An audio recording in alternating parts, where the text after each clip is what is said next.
So I'm going to introduce our climate change panel today, and climate change is certainly my deal. I graduated with a degree in biology, and I've worked abroad with climate change scientists, so it's something I love, and yet it's difficult to communicate climate change to individuals who didn't continue with science beyond high school or secondary level, if they were fortunate enough to attend high school. So first off, we're going to start directly to my right. We have Ambassador Tomas Christensen, who is the Senior Advisor for Partnerships in the Executive Office of the Secretary General. His current role is to assist and advise the Secretary General in designing a new United Nations partnership facility and promoting partnerships as a means of implementing United Nations goals and mandates. Ambassador Christensen brings over 20 years of diplomatic experience and was previously the Undersecretary for Global Challenges at the Ministry of Foreign Affairs of Denmark. He is the former ambassador of Denmark to Iran, as well as the director for the Middle East and North Africa unit at the Ministry of Foreign Affairs. Ambassador Christensen previously served with the mission of Denmark to the United Nations here in New York. And moving right along, hold your applause until we've introduced all the panelists, thank you. We have Timothy Weiskel, who is the research director of Cambridge Climate Research Associates and a current faculty member at Harvard University. He holds a doctorate from Oxford and is author of Environmental Decline and Public Policy, Pattern, Trend, and Prospect, a work based upon his testimony to the United States Senate in support of curbing carbon emissions. He is co-founder of the Climate Talks Project and lead convener of the Cambridge Climate Research Associates. Weiskel consults in the private and public spheres to create training programs aimed at developing the necessary transformations we must all undertake to move to a post-carbon fueled world. Give a round of applause and warm welcome to our panelists.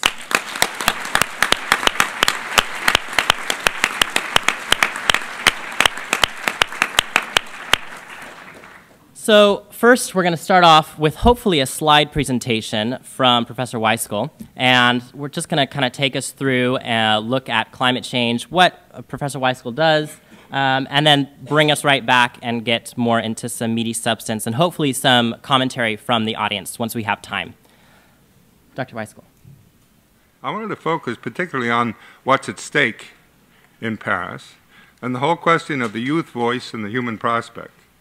Because if the youth voice doesn't get voiced in Paris, the human prospect is not very bright. You can see this by looking at something as simple as a temperature map. You'll see the dates at the bottom of it, and you can probably figure out when your grandparents are born, or maybe your parents, or maybe even yourself, depending upon how old you are, and how much has changed in recent time, whether you know it or not. This isn't a matter of a committee meeting or a vote or anything else. This is going on. This is the temperature record that's been recorded. Notice particularly what's happened in the life of youth that have been born since, say, 1980. Many of you in the recent moment have not experienced a climate which was the average climate of the 20th century. If you're under 27 years old, you've never experienced a year that was the average year of those of us who grew up in the 20th century. It's that stark, it's that fast, and it's that out of control. What you need to do is start to look at this as a huge problem from afar. What we have is the only inhabitable spaceship in the known universe that is physiologically quite ill. Can be illustrated, in fact measured, has been, just like you'd see the monitor at the end of any hospital bed, or the kind of TV presentation of the heartbeat. The metabolism of the Earth can be and is measured at all these stations around the world where the CO2 concentrations are measured daily. And on an annual basis, you can see there's an up-down, up-down, up-down pattern, and sawtooth pattern, but there's also a trend, right? So it's true, yeah.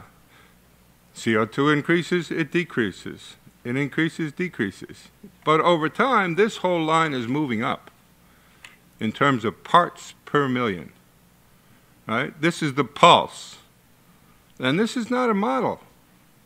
This is the instrumental record. representation of 10,000 data points put together by the scientists here for a very quick and effective means of looking at what's happened in our lifetimes, certainly mine, when this record starts, but it can go back further, and does, when they jump to proxy records, like the concentration of CO2 in ice cores long before humans were in the modern civilizational mode. We're up here in terms of parts per million. The average of the Earth's system is way down around here. This is the procession and recession of ice ages in the last 800,000 years, which can be measured in terms of its CO2 concentrations by the bubbles that are left in the ice. That's what scientists do down in Antarctica and up in Greenland. In the last 800,000 years, the average is down here. You think it's cold outside now? Take a look at what's coming. I mean, this is not a joke in a way. We can actually learn a lot. And people who say, oh yeah, ice ages have always been, they come and gone. Yeah, that's true down here. But what happens when you alter the atmospheric carbon, push it way up here? Guess what's coming? It's a convergence of crises that can be seen in a graph over the last 100 years or so, from 1900, 1925, 1950, 1975, 2000, shortly after 2000, in your lifetimes, is a convergence of peak oil starting to decline, population continuing to increase, and heat budget of the Earth sort of massively increasing in this short period of time. This was a graph done in 2008, and basically it's continued since then. So much so that we've begun to have second thoughts about first principles. As Sir Nicholas Stern put it, free market advocates have constructed a global system that has led to what Sir Nicholas Stern called the largest, the greatest market failure the world has ever seen. It's time to rethink these principles, perhaps, as modes of governance. The Union of Concerned Scientists, along with the Bulletin of the Atomic Scientists, has actually moved the minutes to midnight forward because of that kind of crisis. Now, here's where I think the UNA can play a key role, because you've got to ask yourself, we're a fossil fuel dependent civilization, independent of what nationality we are. Our modern civilization is dependent on fossil fuels. We have to get to being a solar sustainable system. There's a bit of a transition, right? Transition studies are what's now in every discipline, every department, every university. And that's where the UNA can really help, because we can start to play the key role about asking what comes next. You get the comic representation of it in the New Yorker every once in a while, and so while the end of the world scenario will be rife with unimaginable horrors, we believe that the pre-end period will be filled with unprecedented opportunities for profit. This is true. They speculated on it in Wall Street. In fact, my own university is engaged in a rather tragic encounter on this at this point, where the students are trying to say to the president, get out of fossil fuels. And the president won't even agree to sit down and talk with them. It's staggering.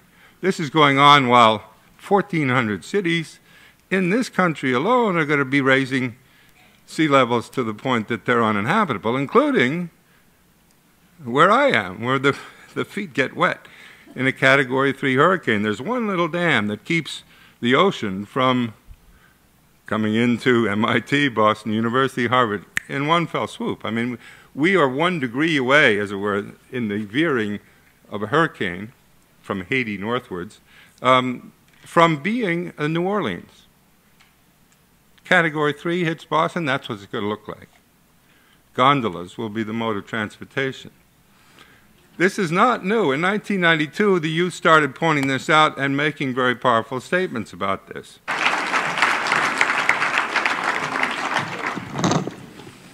Hello, I'm Severin Suzuki, speaking for ECHO, the Environmental Children's Organization. We're a group of 12 and 13-year-olds trying to make a difference. Vanessa Setti, Morgan Geisler, Michelle Quigg, and me.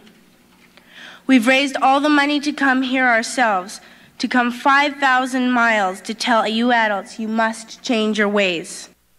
Okay, I'll let you look up the rest of the speech and listen to it when you have in your copious spare time.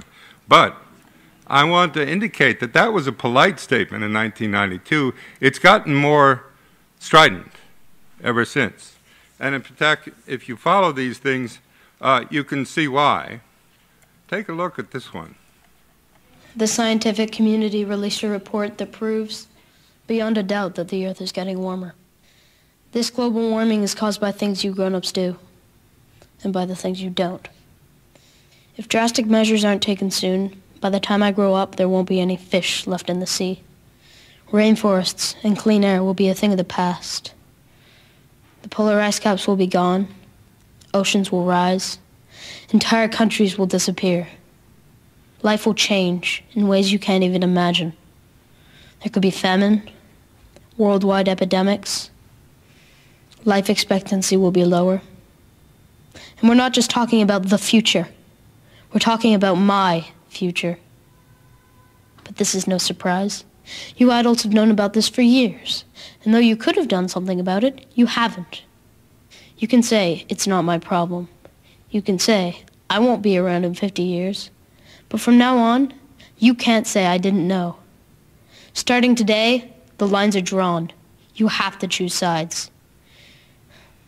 Either you're for my future, or you're against it. You're a friend, or you're an enemy. I may just be a kid today, but tomorrow will be different. This is the last time I'll be talking to you adults. You've had your chance to fix this problem. Now we have ours. We won't be cute, we won't be patronized, and we will not be denied our future.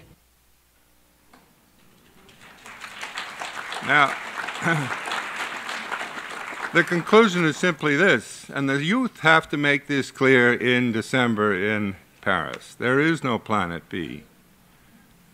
We only have one Earth. We only get one chance. Thank you very much.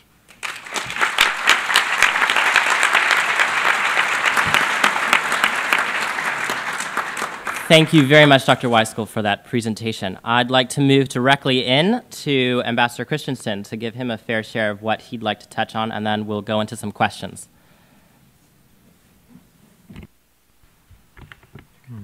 Thank you, Jackson, and good morning to all of you. I think the bio that Jackson read to you doesn't really tell you a lot about me and my role, and my role is a bit an opaque one. I'm sort of one of the people who help the Secretary General do what he does under his guidance and leadership, but also helping him to think through how to then translate the ideas and the ambition into concrete actions. We have a climate team in the cabinet, in the office of the Secretary General, and I have been working with this team for the past couple of years in translating the Secretary General's wish to do his utmost to help tackle the climate challenge, and to do it in a way that is fits with the mandate and the role he has in the UN. And although you are all, of course, UN experts, you may not be fully versed in what role the Secretary General can play and what role he cannot play.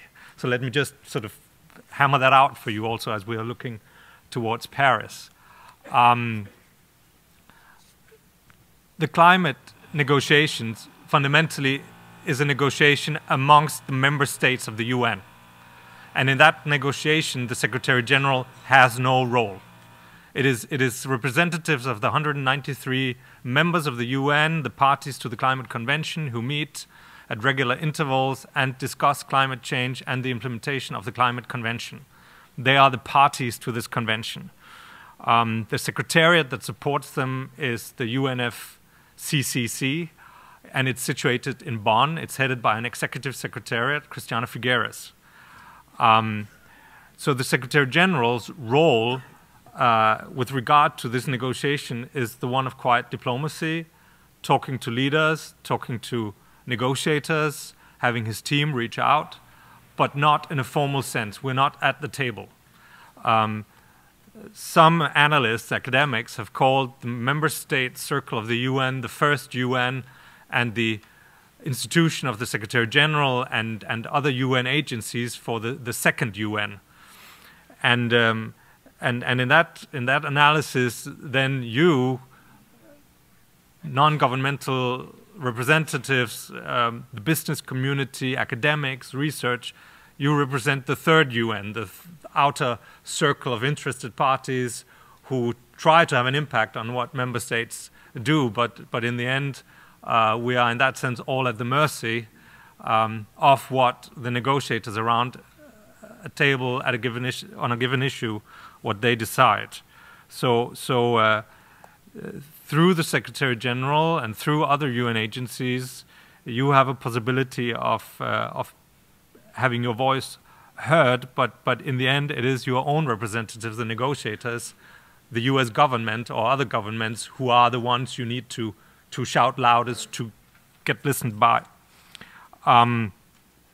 What the Secretary General then did, sensing the wish from many member states for him to play a bigger role a couple of years ago after the debacle in Copenhagen, was basically to say to member states that he would be willing to convene government leaders at a summit to be held in September 2014.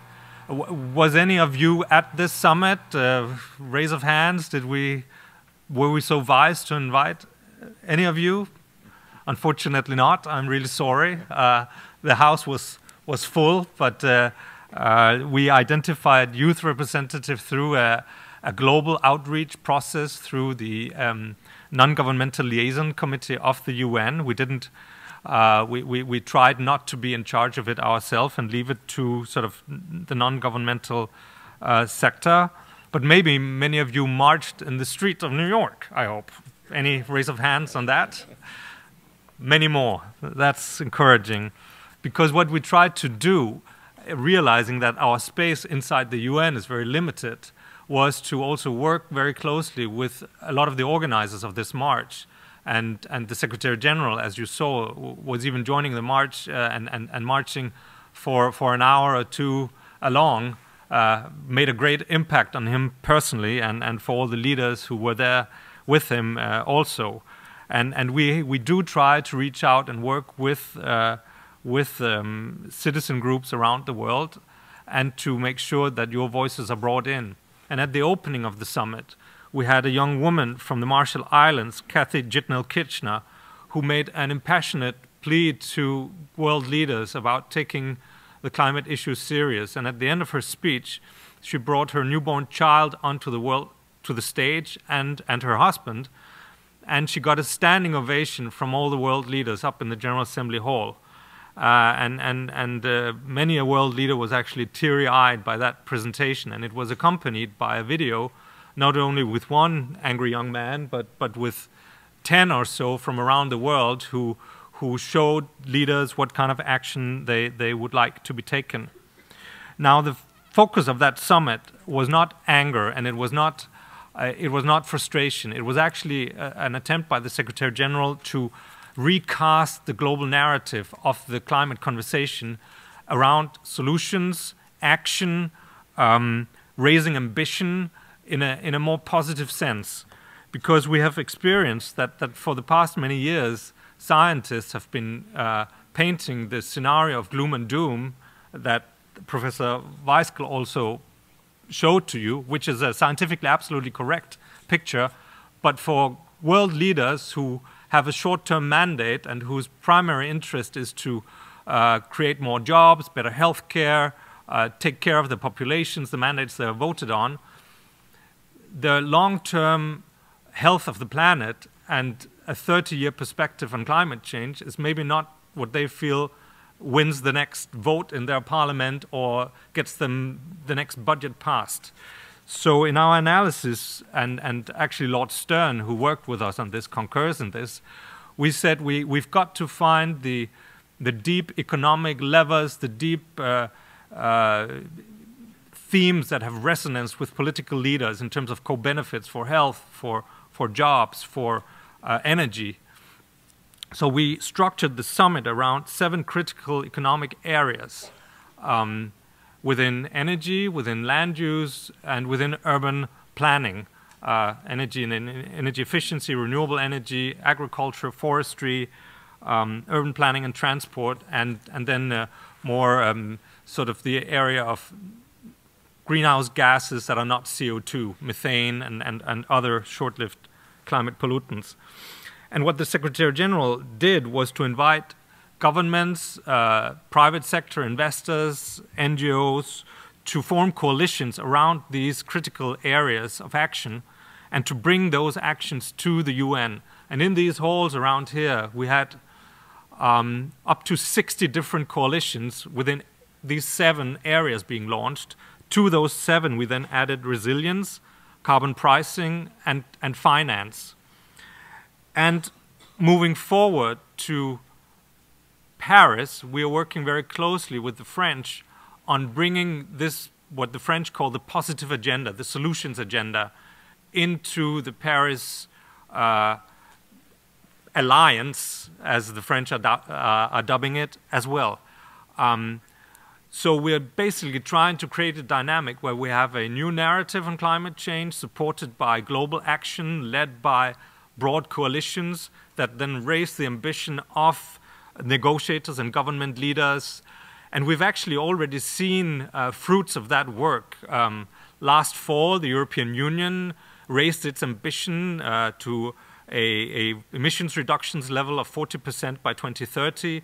US and China came out with a big announcement on bilaterally moving forward ahead. And in Lima, at the climate negotiations, there was for the first time an agreement on a draft outcome document. Actually, when negotiators went to Copenhagen in 2009, there was no draft outcome document on the table. There was not even an agreement on what they were to agree on. That's a common fallacy, that actually they were negotiating about a concrete text in Copenhagen. They were not. There was a huge amalgamation of different texts on the table. This time around, there's actually a much clearer focus and a much clearer direction. And then, as a last point, the Secretary General is working a lot on the finance issue, because it's clear from past experience that if governments raise their level of ambition to where it should be to reach, to mitigate the catastrophic outlook that Professor Weiskel outlined, there's also a price to be paid.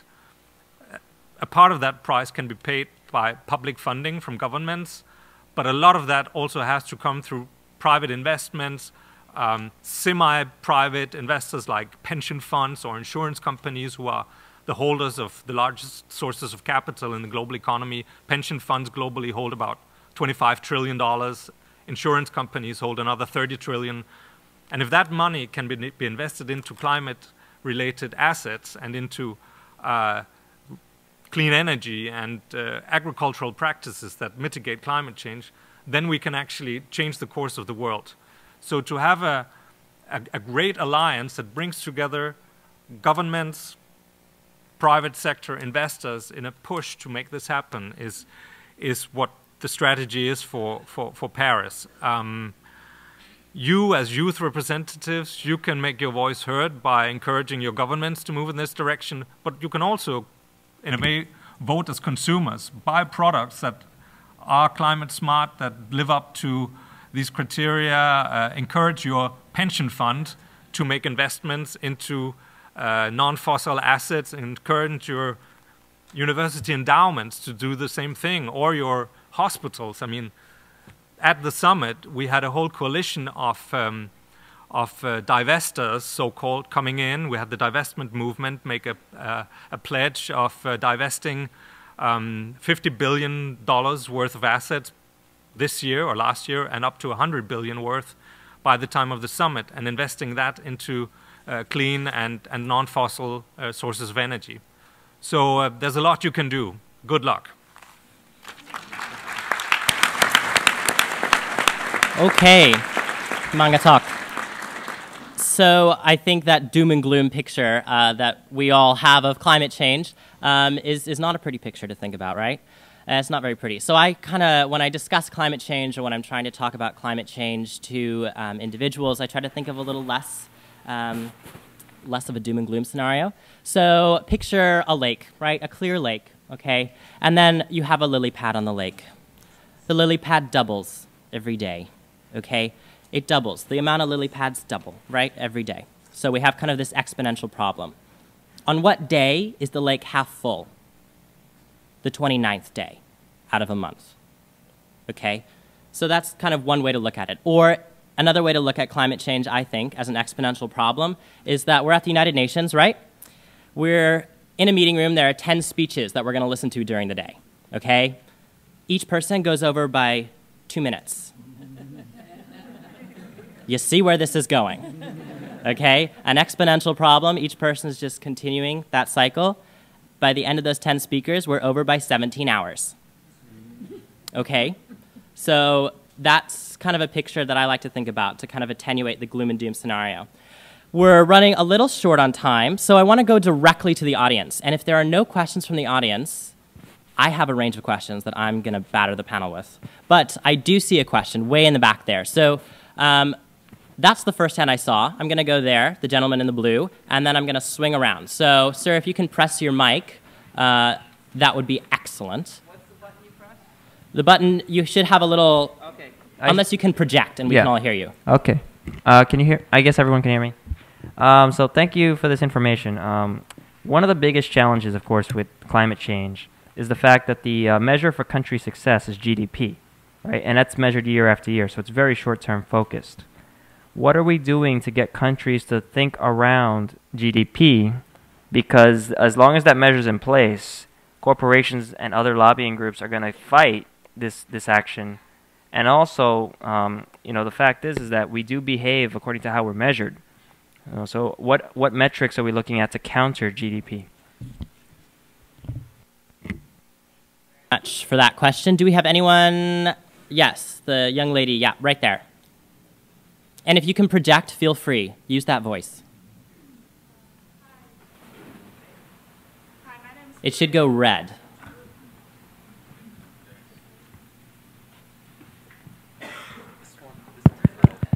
Test. Here. Sorry. Hi, my name is Grace. I'm from Zalfa University. So China and the US has just announced a joint effort to reduce greenhouse gas emissions at the APEC summit last November. And China is growing at an 8% per year economic growth, while cutting emissions would mean like cutting coal industry. Coal burning provide about our nation's over 70% energy.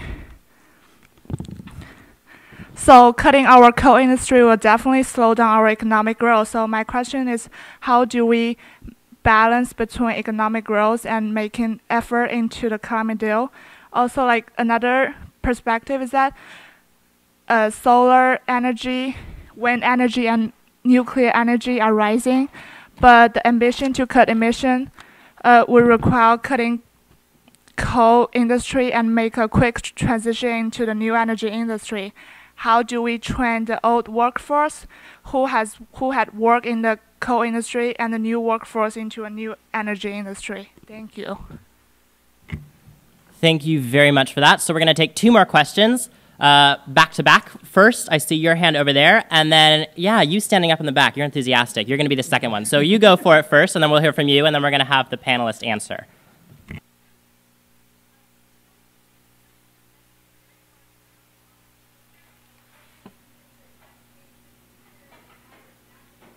And if perhaps we should dedicate more money to alternative energy, and if so, what kind of alternative energy do you think has the most promise at this time? And directly to you in the back.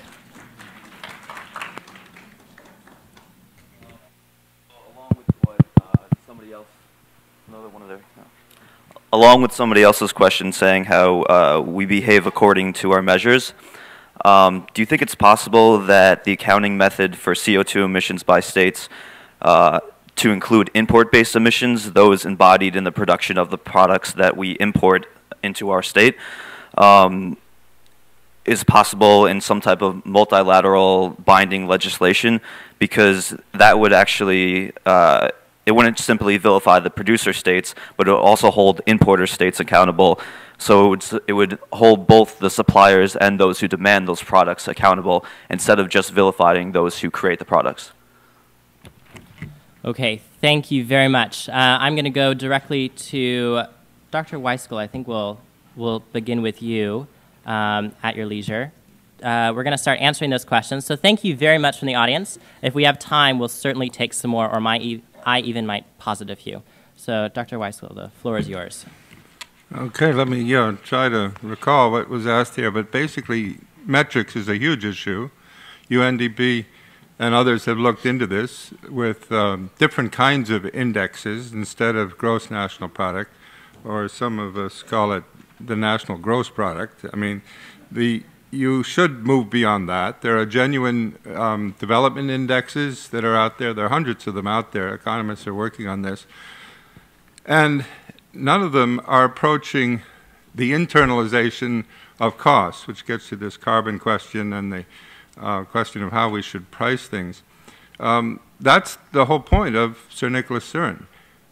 We're facing the fact that we've done cost-benefit analysis and looked only at the benefits, not looked at the costs. The whole carbon bubble, the carbon moment in human history, is one great big gaspillage of a resource with no cost accounted for in terms of its impact on a global functioning ecosystem. If those costs were internalized, you'd be paying $57 a gallon for gas, right? So, yeah, we got to get the metrics straight, but we also just have to move off of carbon. Not because it's becoming more scarce. A few years ago, we used to think, and on one of the graphs I used, it was the peak oil question that was the great anxiety. We're going to run out of the stuff. Well, in fact, we're not going to run out of fossil fuels in any known future, especially with the new technologies used in fracking and the like. It's not the scarcity of the material, it's the impact of the material. We can't survive using that amount of carbon. Just on the post-Columbian city basis. Post-Columbian cities are those that were put in place after Columbus discovered, as it were, the New World. He didn't discover it because it wasn't lost, right? But in any case, the post-Columbian city was put in place, pretty much, at sea level. Because that's how he got here, right? On a boat. The post-Columbian city is under challenge. If you didn't see the graphic here, 1,400 cities in the United States alone. We can't survive in those cities with the combustion of terrestrial carbon. This is why the new movement that's emerging is called the carbon underground. We're trying to keep the carbon underground. And you start doing the metric for that, you measure progress in a very different way. Not how much carbon have you used, but how much have you sequestered? How much have you prevented from being used? Second point about other alternative energies, use the renewable ones. Don't fall into the trap of thinking that nuclear is a solution to anything. If you want to look at externalized costs, think about the tens of thousands of years of the waste products that you have to deal with. We don't even have human languages that have persisted long enough to label the stuff, right? There used to be a department within the DoD, the Department of Defense in the United States, which is actually trying to think of symbol systems to put on nuclear waste dumps so that people would know after a nuclear exchange had occurred to stay away from this material because it was lethal, because the languages wouldn't be around anymore, right? We can't cope with the downstream impact of nuclear, let alone the downstream impact of carbon. So don't think nuclear is the solution in this. What you've got to do is run the whole thing on the solar throughput. Now that means water, wind, tidal, micro, hydro, and the like. That is, hydro is a function of the water cycle, and you're placing yourself back into a solar-driven system. But the only, see, we've got the thing 180 degrees around. We think we live on a planet with infinite resources and finite energy. We're struggling over to control that finite energy. In fact, in America, it's so absurd. We think that the world doesn't quite get it. That's our oil in the Middle East, right? It's just a geologic mistake it's in the Middle East. But it's our oil. And we spend a few $1 billion a day sort of making sure the world understands that. It's our oil. We're on the wrong metaphor in the sense that it's not infinite energy that we have moved to, and we need to. The infinite throughput of solar energy. We're thinking we've got finite energy and infinite resources, whereas in fact we have finite resources and infinite energy. So this isn't just a slight correction in metric here and there. It's a compass question. Are we going in the right direction? Not, are we becoming more efficient in the direction in which we're going? All you'll do with that is sort of make extinction more efficient, which really isn't the goal. Thank you very much. For the sake of that problem where we're looking at 2 minutes over time, turns into 17 hours, I'm going to ask for Ambassador Christensen to supply his remarks to these questions in a nice, pithy, succinct, brevity manner. An oil minister from the Middle East once said that the Stone Age didn't end because we ran out of stones. And I think the carbon age, as the professor said, will not end because we ran out of carbon. I do think that investments in renewable energy and alternative energy sources is the way forward. To the speaker from who quoted China and what China was supposed to do, well, China is ramping up rapidly its investments in all sorts of alternative energy, and by doing so, in fact, even bringing more down the cost of those energy sources. And a lot has been studied or written about the cost of solar energy, but if there's one thing that is clear, it is that the cost of solar energy has come down more dramatically, faster than anyone has predicted over the last 10 years, and it will continue to do so, which also means that it will be competitive with even cheap coal energy in most markets in the world. And it's more about finding finance measures and mechanisms that will make the rollout of solar, which is, of course, this infinite energy source that the professor is talking about, that will make that possible. And many governments are studying this, including not only China but also India. India is the next big challenge in terms of finding ways to have them meet their development and growth aspirations while cutting their emissions and not having them depend on a huge build-out of coal as the source of their energy. The U.S. military was one question. Is in fact, I think the U.S. Navy is the largest single purchaser of renewable energy in the U.S. So I think you're right. The U.S. military is seeing alternative energy as a energy source. They are seeing climate change as a threat. There are several studies out there that attest to that. Will alternative investments by the U.S. government in non-military sources lead more rapidly to the rollout of alternative energies?